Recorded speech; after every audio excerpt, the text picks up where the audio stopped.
Welcome, everyone. Stick around. This is a story you won't want to miss.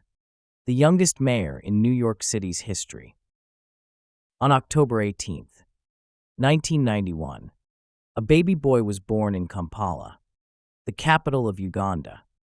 This small country sits in East Africa, surrounded by green hills and beautiful lakes. His parents named him Zoran Kwame Mamdani. The middle name Kwame honored Kwame Nkrumah, a famous African leader who fought to free Ghana from British colonial rule. Mamdani's father, Mahmoud Mamdani, was a respected professor at Makerere University in Kampala. He studied politics, history, and how societies change after colonial rule ends.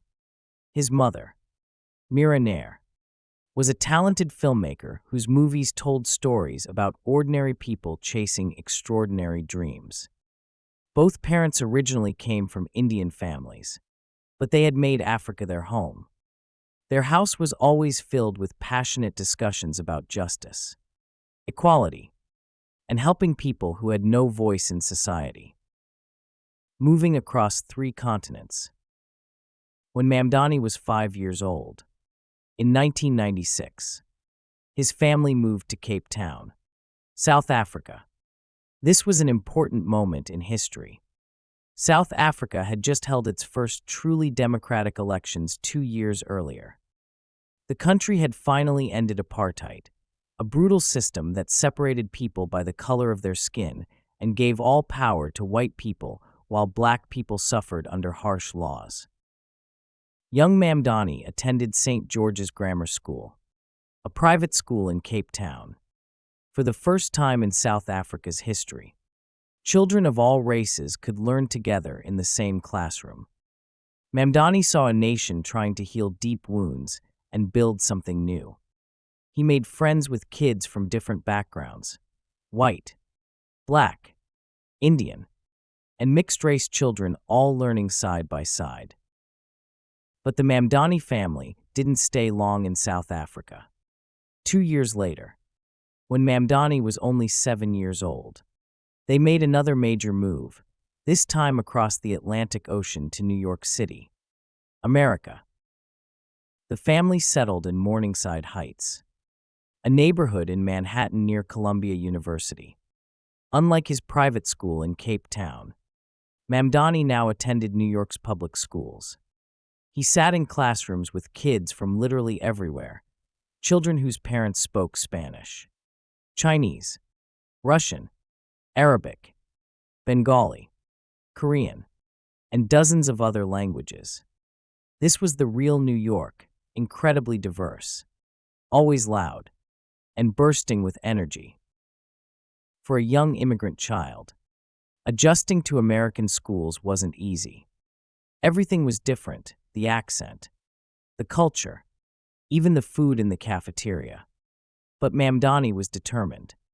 He worked hard, made friends, and slowly became more American while never forgetting his African and Indian roots. His hard work paid off. Mamdani earned admission to the Bronx High School of Science, one of the most competitive and prestigious public high schools in America. Only the top students from across New York City get accepted there. Every morning, Mamdani had to wake up before sunrise and take a long subway ride from Manhattan up to the Bronx, often spending over an hour each way on crowded trains. Finding his identity through cricket and music.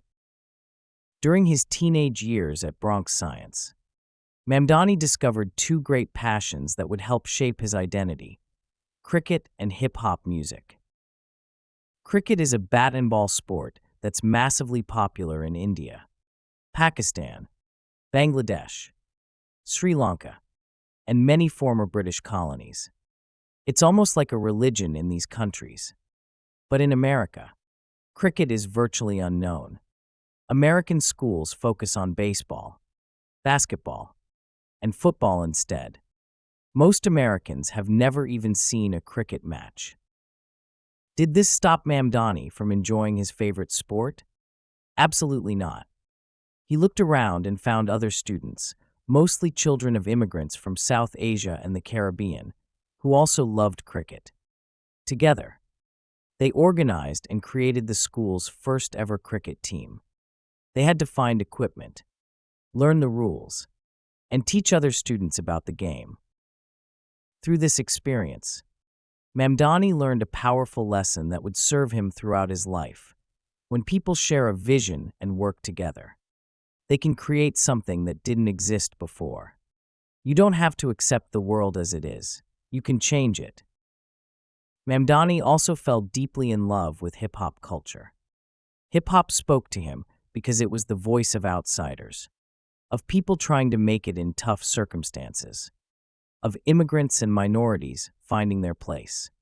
He started writing his own rap lyrics, recording songs, and even performing at local venues. He chose the stage name Young Cardamom. Cardamom is a fragrant spice used in Indian cooking, connecting him to his heritage. His music was unique.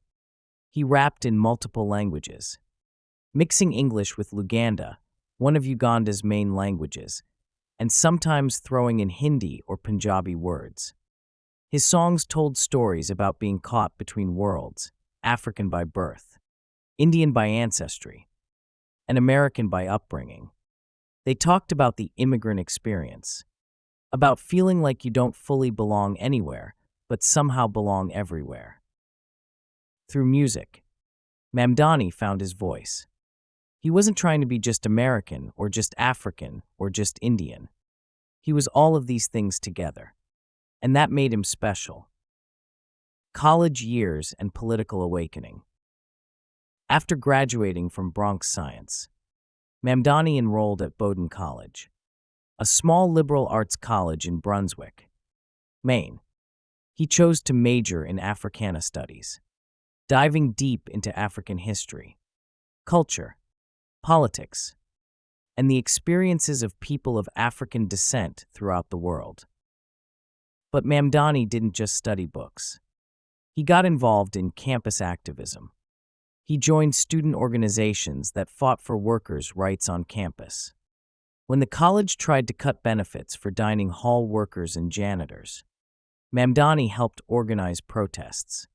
He learned how to build coalitions, how to mobilize people around shared goals, and how to pressure institutions to do the right thing.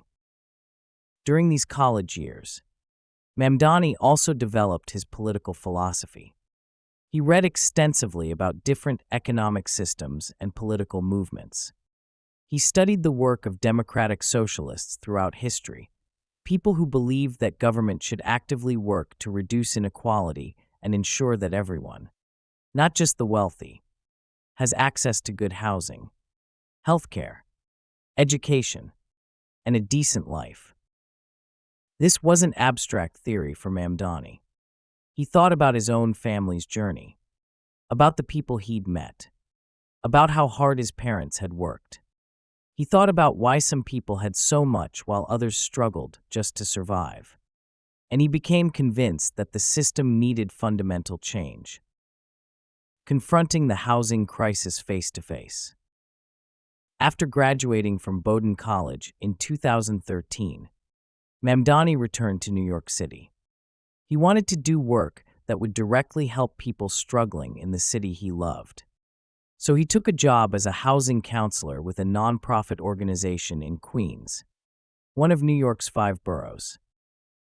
This job would transform his understanding of how New York really worked and how broken the system had become.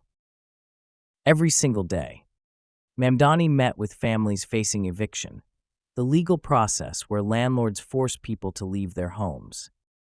These were working-class families who had fallen behind on rent payments. Mamdani counseled them, negotiated with their landlords and banks, filled out mountains of paperwork, made hundreds of phone calls, and attended court hearings, all desperately trying to save people from being thrown out onto the streets. The stories were heartbreaking. He met a single mother named Maria who worked 2 jobs, cleaning a hospital during the day and waiting tables at a restaurant at night, who still couldn't afford her rent after the landlord suddenly raised it by $400 per month. She would come home at midnight, exhausted, just to spend a few hours with her two young children before starting over the next morning. He counseled an elderly couple, both in their 70s, who had lived in the same rent-controlled apartment in Astoria for over 40 years. They had raised their children there, celebrated holidays there, built their entire lives there. But now the building had been sold to a new landlord who wanted them out so he could renovate and charge much higher rents. They faced losing everything. He helped immigrant families from Bangladesh, Mexico, Ecuador, and China who had come to America with dreams of a better life. They worked incredibly hard as taxi drivers, delivery workers, construction workers, house cleaners, but found themselves trapped in a nightmare of rising costs and falling wages. New York was becoming a city they could no longer afford. Day after day, Mamdani witnessed a disturbing pattern. While corporate landlords and real estate developers made enormous profits, ordinary working people were being pushed out of neighborhoods where their families had lived for generations. Areas that had been affordable were being gentrified, transformed into expensive zones that only wealthy people could afford. Mamdani realized something profound during these years. The housing crisis wasn't a natural disaster or an accident. It was the predictable result of deliberate policy choices. The rules were written to benefit landlords and corporations while leaving tenants powerless. Politicians talked about affordable housing, but then gave tax breaks to luxury developers. They claimed to care about working families, but did nothing to stop rents from skyrocketing. This realization changed everything for Mamdani. He understood that his work helping individual families, while important and necessary, was like using a small bucket to empty an ocean. To truly solve the problem, he needed to change the rules themselves. He needed to get into politics and fight for new laws that would protect tenants, control rents, and ensure everyone had a safe, affordable place to live. Taking the political leap. In 2020, at the young age of 28, Mamdani made a bold and risky decision. He would run for the New York State Assembly. The Assembly is one of two chambers in New York State Legislature. Think of it as a state-level Congress that writes and passes laws affecting everyone in New York State. Mamdani wanted to represent Assembly District 36, which included Astoria and parts of Long Island City in Queens. Astoria is one of the most diverse neighborhoods in one of the most diverse cities in the world. Walking through its streets, you hear Greek spoken by older immigrants who arrived decades ago, Arabic from newer arrivals from Egypt and Yemen, Spanish from Latin American families, Bengali from Bangladeshi communities, and countless other languages. You smell Greek food, Middle Eastern cuisine, Mexican tacos, and Asian dishes all on the same block. Many people told Mamdani he was crazy to run. The obstacles seemed impossible. He was too young. They said, only 28 years old. He had no political experience. He wasn't connected to powerful politicians or big donors. He had almost no money compared to other candidates. The district's previous assembly member had connections to the local Democratic Party machine. How could a complete outsider possibly win? But Mamdani believed deeply that politics should belong to ordinary people, not just wealthy insiders and professional politicians. So he built what's called a grassroots campaign, a campaign powered by regular people volunteering their time and energy rather than by big money from corporations and wealthy donors. Mamdani and his growing team of volunteers knocked on literally thousands of doors throughout Astoria and Long Island City. Rain or shine, hot summer days or cold autumn evenings, they were out there talking to voters.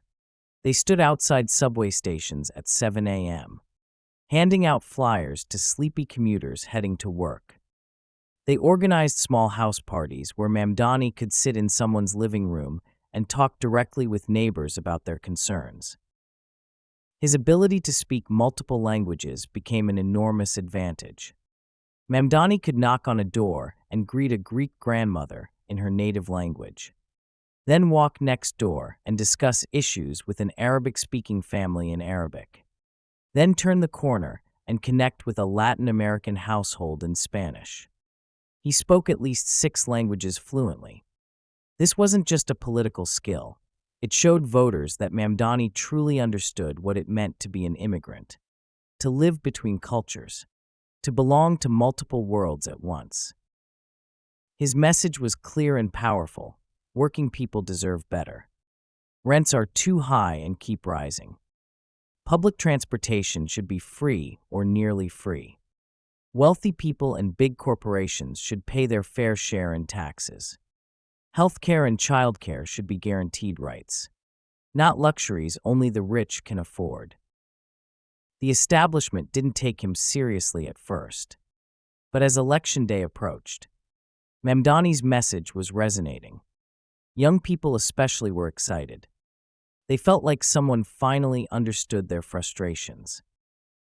On election night in November 2020, something remarkable happened. Mamdani won.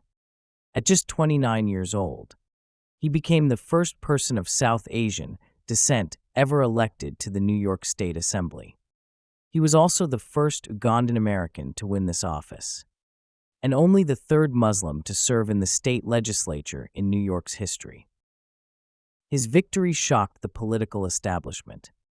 It proved that grassroots campaigns could still win, that young people would vote if you gave them something to vote for, and that immigrants and working-class communities had real political power if someone organized them. 3 years fighting in Albany. For the next 3 years, from 2021 to 2024, Assemblymember Mamdani worked in Albany, New York's capital city, representing Queens. He quickly became known as one of the most passionate and outspoken progressive voices in the legislature. Mamdani introduced or co-sponsored numerous bills aimed at helping working families. He pushed hard for strong rent control laws that would prevent landlords from raising rents more than a small percentage each year. He advocated loudly for making all public buses completely free to ride, arguing that poor people shouldn't have to choose between paying $2.75 for transportation and buying food for their families. He constantly called for higher taxes on billionaires and large corporations, saying that those who benefit most from society should contribute most to it. He wasn't afraid to challenge powerful people, even in his own Democratic Party. When Governor Kathy Hochul proposed policies he thought would hurt working people, Mamdani spoke up loudly against her, even though this made some party leaders angry. When big real estate companies spent millions of dollars lobbying against tenant protections, Mamdani fought back fiercely. Mamdani also became brilliant at using social media to connect with young voters. He posted videos on Instagram and TikTok explaining complex political issues in simple, clear language. He live-streamed from the assembly floor, showing people what was really happening in their government. He shared personal stories about his family, his immigrant experience, and his struggles as a young person trying to make it in expensive New York City. His authentic, energetic communication style attracted hundreds of thousands of followers who felt like they finally had a politician who spoke their language and genuinely understood their lives. The impossible campaign for mayor. In early 2024, Mamdani shocked the entire political world by announcing something that seemed completely impossible. He would run for mayor of New York City. This was a stunning decision. New York City is the largest city in the United States, with over 8 million residents from every country on Earth. The city's annual budget exceeds $100 billion, larger than the entire economy of many countries. New York has its own police force of 36,000 officers, its own public school system serving over 1 million children, its own public hospital system, an infrastructure that includes 665 miles of subway track. Running New York City is widely considered one of the most difficult and powerful jobs in American politics, second only to being president or governor. The mayoral race already had a presumed frontrunner, Andrew Cuomo, who had served as governor of New York from 2011 to 2021. Cuomo came from one of America's most famous political families. His father, Mario Cuomo, had also been governor. Andrew Cuomo had name recognition, deep connections to wealthy donors, and the backing of powerful institutions throughout the city. By the time the campaign was in full swing, Cuomo had raised an absolutely staggering $25 million for his campaign, the most money any mayoral candidate in New York City history had ever raised. How could a 32-year-old state assembly member possibly compete with that kind of money and power? But Mamdani had learned something important from his first campaign. You don't need the most money to win if you have the most passionate supporters and the clearest message. He built his mayoral campaign on the same grassroots model as his assembly race, but much bigger. He refused to accept contributions from real estate developers, fossil fuel companies, or big corporations. Instead, his campaign was funded entirely by small donations from tens of thousands of ordinary New Yorkers, people contributing $5, $10, $25, or $50 because they believed in his vision for the city. Students donated their lunch money. Nurses gave what they could spare. Taxi drivers and restaurant workers chipped in. Mamdani ran an incredibly energetic, unconventional campaign that captured attention across the city and even nationally. He made viral videos discussing everyday issues that matter to working people, like why street food vendors charge so much now, why the subway is so unreliable, or why it costs $4 just to buy a bottle of water in Manhattan. These videos weren't slick political advertisements. They felt real and honest, like your friend explaining something that bothered him. On New Year's Day 2025, Mamdani jumped into the freezing Atlantic Ocean at Coney Island Beach for the annual polar bear plunge, along with hundreds of other brave New Yorkers. The video of him running into the icy water in January went viral, showing that he wasn't afraid to do uncomfortable, difficult things. His campaign platform was bold and unapologetic. Make all city buses completely free to ride. A freeze all residential rents for 2 years to give tenants breathing room. A provide free, universal childcare for every family with young children. Open city-run grocery stores in poor neighborhoods offering food at truly affordable prices. Fund all these programs by raising taxes significantly on people earning over $1 million per year and on large corporations. Invest billions in public housing instead of giving tax breaks to luxury developers. Make the subway system free or charge only $1 per ride for all residents. Critics from across the political spectrum attacked these proposals. Conservative and moderate voices said Mamdani's ideas were too radical, too expensive, impossibly unrealistic, and would drive businesses and wealthy people out of the city, destroying the economy. Even some progressive Democrats worried he was promising too much. But Mamdani had a powerful response. New York City is the wealthiest city in the wealthiest country in human history. We absolutely have the money to take care of our people. The question isn't whether we can afford it. The question is whether we have the political will to do it, whether we're willing to ask billionaires to pay their fair share so that working families can live with dignity. This message resonated powerfully, especially with young voters and working-class communities of all backgrounds. Election night victory. As November 4th, 2025 approached, polls showed the race tightening, but most political experts, newspaper editorial boards, and television pundits still confidently predicted that Andrew Cuomo would win. They said Mamdani had run a good campaign and raised important issues, but ultimately couldn't overcome Cuomo's advantages in money, name recognition, and establishment support. On Election Day, New Yorkers went to the polls in massive numbers. Voter turnout was the highest in a mayoral election in decades. Young people especially came out in force. That night, as results started coming in from precincts across the city's 5 boroughs, something unexpected began to happen. Mamdani wasn't just competitive, he was winning. He was crushing it in Queens, his home borough, by massive margins. He was performing strongly in Brooklyn, even in Manhattan, where Cuomo was expected to dominate among wealthier voters. Mamdani was holding his own. By 11 p.m., major news networks began calling the race. Mamdani had won the election for mayor of New York City.